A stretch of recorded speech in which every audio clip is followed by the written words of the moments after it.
It's great to have it. Want to welcome everyone here. It's fantastic. Want to thank Westpac for helping to coordinate the event and the venue, and we're going to be going through one of my favourite topics, and that's how to create a valuable business to sell. And I know when we talk about this stuff here, over the 25 years I've been, I guess, advising clients. I've seen some clients develop some fantastic businesses and create tremendous wealth and profit out of them. I've seen some of those clients have great businesses and then unfortunately get to the point where they're ready to sell them and they sell them and there's nothing there to sell. And I've seen many business owners get to that point. And what today's, I guess, discussion is how to create a valuable business to sell. Now, some of you might be thinking, but do you really want to sell your business? And what I always like to say to clients is, whenever you go sell your business, I'm sure if you've ever experienced anyone who has done that, it's probably the most significant business deal they've done in their life, right? And it probably didn't happen generally by accident. My view is, and I know I get a little bit of a controversy here, my view is you should build a business to sell it, whether you want to or not. I'm not saying you have to sell, but you should have a sellable business. You should build a business that is at least sellable. Because unfortunately, I've seen a lot of business owners get to the point that they don't want to sell their business. They're making more money than they've ever made before. They like what they do. They love the whole challenge of business. And they get to a certain point where they love it. And then they get to a point where they, I guess, get a bit tired. And they've had enough. And usually when they've had enough, that's usually the worst time to sell. So usually the worst time to ever sell a business is when you're tired. Because who's ever seen a tired business owner? What's their business look like? Tired, generally. The customer service isn't what it used to be. It's maybe not as clean as it used to be. It's not as slick as it used to be. It's a tired business. Now, if you try to sell a tired business, you generally, if you go through any kind of due diligence, if you're selling to a half an educated buyer, they'll pick it up in 5 minutes. So, the key is you want to develop a business that's worth selling. I remember once I went to see a business with my brother-in-law, and he's in the lighting manufacturing business, and it was a factory out in in Richmond. And these guys at one time used to make the light fittings that went on every light pole. So, would you think that would be a fairly good business? If you had the contract that, who's ever seen a light fitting on a light pole, right? There's a lot of those. So they had that business, they had that contract at one time. They built that point, when we went and looked at that business, it had a factory full of equipment, a factory full of some of those old light fittings. And we went and had a look at the books, and the business the year before turned over $30,000, right? There was no business. The guy was only in business because he owned everything. He owned the plant and equipment, he owned the factory, it was more a hobby than it was a business. But at one point in time, I felt that business would have been worth a lot of money. Who would have thought that business at one point in time would have been worth a lot of money? But he just waited till it was too late. And in my experience, the majority of business owners basically develop a business to a point, and usually and when they're ready, when they get tired of the business unfortunately usually gets sold for next to nothing or closed down.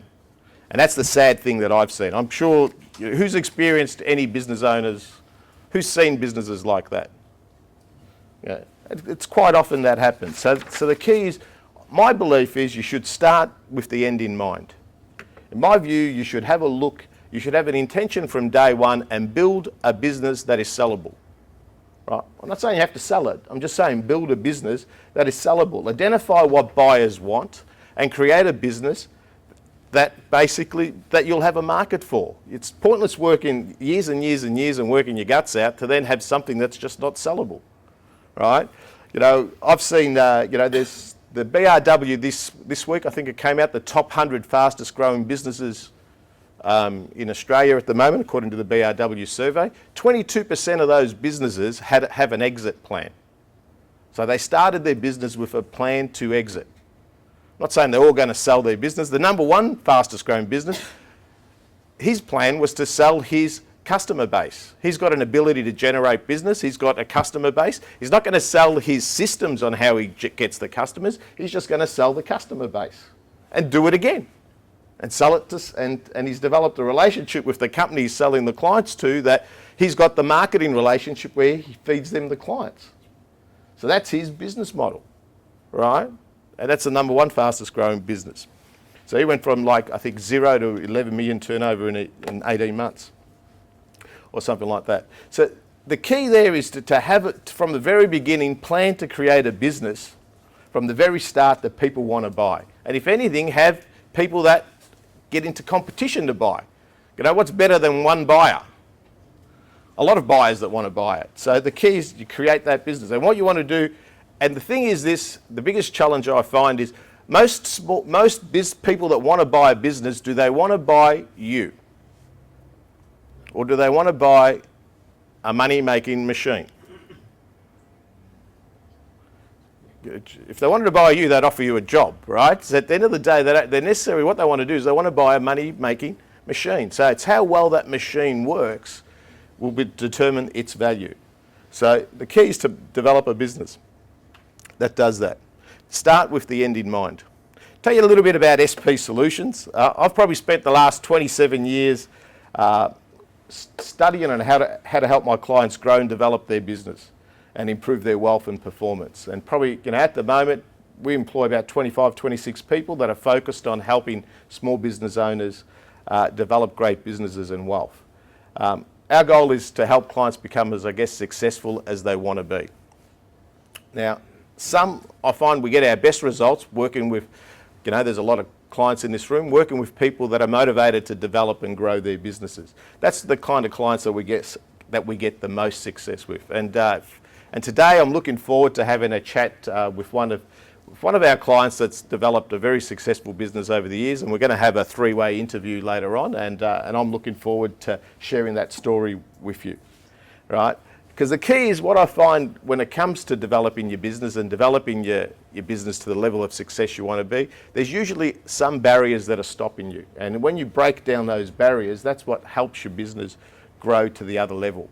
And one of the things that I find is the biggest barrier is trying to find out how do I grow my business? How do I grow my business that it is attractive and it is sellable? And sometimes when you start with that as your starting point, you'll find you make different business decisions,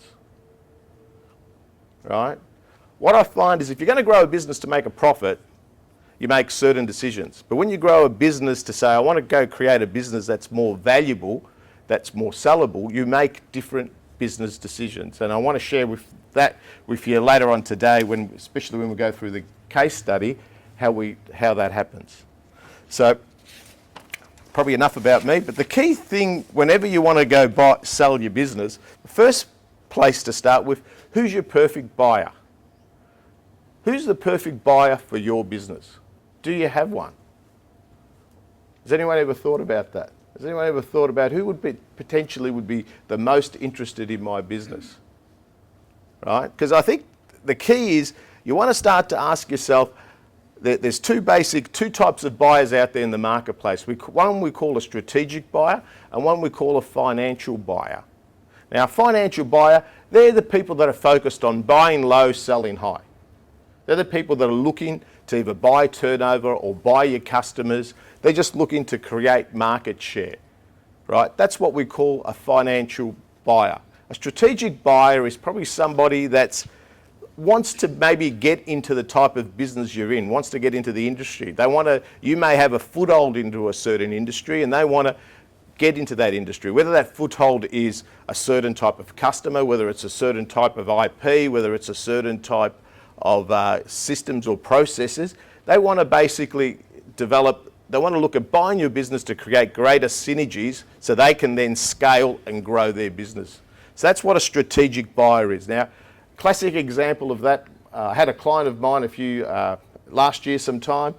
He's got an internet business, and in this internet business, there's a lot of competitors out there that are very, very keen to buy customers. They're very keen to buy market share. And the going rate in that industry is if you've got a customer, is probably about three times the profit.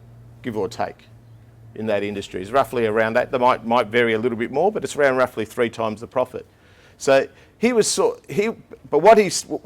a bit of a chat about that, and I said, but who would be interested in your business from a strategic point of view? Who'd be interested in maybe getting into your industry? Who could we talk to that could potentially pay you more because you've got something that you've set up the whole infrastructure to be able to deliver this internet service. Now, if someone's already got an internet business, they're not interested in that, but if someone doesn't have that, would that be of value to them? And he said yes. And he worked in the hospitality industry, and he's targeted the hospitality industry as his main customers. So what he went and did is he went and asked the other guys that supply a lot to hospitality, the guys that do the videos, the ones that sell the movies in the hotel rooms. So what he did is he went and approached some of those, and they were very keen because that was a product that they could package together, and most of them did. So they felt as a way of growing their business, that was a way to go. So they started offering him 5 and 6 times multiple for that business because he found a more strategic buyer for that business. So the key is, who's your perfect buyer for your business? Now, another buyer that's very prevalent out there in terms of getting, I guess, a higher multiple for your business is what we call a corporate buyer. Now, a corporate buyer, which we'll talk a little bit to Andrew later on today, about what does a corporate buyer look for? And these are what I'm talking about, the large multinational companies, the large publicly listed companies. They're in a position that they can possibly pay a little bit more for their businesses because their earnings in the marketplace get valued at 8, 10, 12, 15 times earnings. So they're in a position they can afford to pay a little bit more than, say, a smaller business person can. But obviously, they need to do a lot of work and a lot of due diligence when they look at a business. And you've got to be a certain size. If your business is too small, they're not interested because it takes a lot of money to do a due diligence. So therefore, there's a lot of energy and effort. But we'll talk a little bit more about that later on. So the key question, let's say we've identified a key buyer, we've found somebody that's willing to pay us more for our business because it's a good strategic fit. What's your business worth?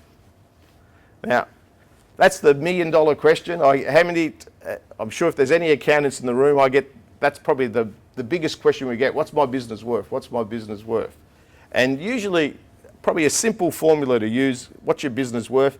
A valuation of your business is simply based on what is the profitability of your business. So what's the profitability of your business? And then usually what's the multiple based on how strong and safe those profits are? So your profitability is the key driver of the value of your business. If you've got a business that doesn't make money, it's probably a safe bet to assume it's not worth much. Right? Even though I had a client a couple of months ago come up to me and said, Sam, I want to sell my business for $3 million. I said, fantastic. I go, what's your profitability in your business? And we had a good look at that and we went through it and he made $120,000 profit the year before. So I said, mate, so you're telling me you want to get 25 times multiple for your business? I go, have you got any buyers? Because, who are you looking for? A wood duck or what? Because you're not going to find too many buyers that are going to give you 25 times multiple for your business. So the key, what you're going to understand is there's a formula out there. There's there's a bit of wriggle room in some ways, but there's essentially a formula. So if you want to get a certain price for your business, it's got to achieve a certain level of profitability. So when you work out your plan, and if you say, I want to exit for this amount, then you've got to say, okay, if I want to exit for $10 million, I need to create a business that's worth $10 million. And for a business to be worth $10 million, it's got to make X profit. It's not rocket science. And then there might be ways where people might pay you a multiple of maybe 4 or 5 or 6 or more for your business. Find out what those things are. And it's usually about how can I reduce my risk? How can I make my risk less? Now, how do you do that in business? That can happen many different ways. That can happen by making your earnings